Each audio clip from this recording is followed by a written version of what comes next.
বেনি মাধব তোমার বাড়ি যাব। বেনি মাধব তুমি কি আরে আমার কথা ভাবো। বেনি মাধব মোহনবাসী তমাল তরুমূলে বাজিয়েছিলে আমি তখন মালতী স্কুলে। ডেস্কে বসে অঙ্ক করি, ছোট্ট ক্লাস ঘর, বাইরে দিদিমণির পাশে দিদিমণির বর।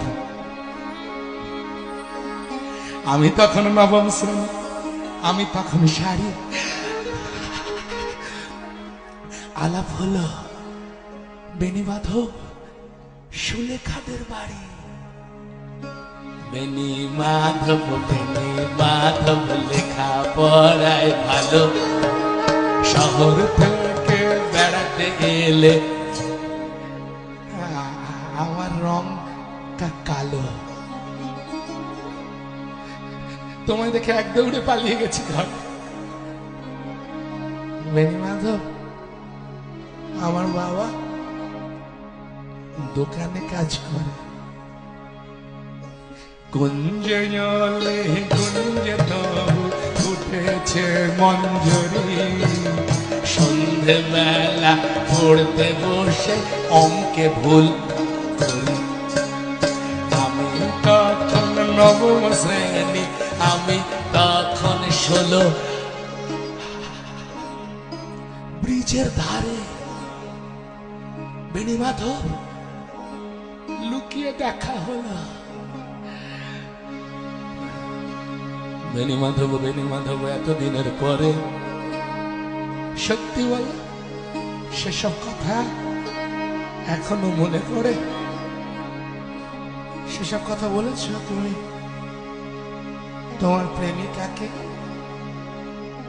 আমি কেবল একটি দিন তোমার পাশে তাকে দেখেছিলাম, আলোর নিচে, অপূর্ব সে আলো। স্বীকার করি দুজনকেই মানিয়েছিল ভালো। জুড়িয়ে দিল চোখ আমার, পুড়িয়ে দিল চোখ। বাড়িতে এসে বলেছিলাম ওদের ভালো হতো।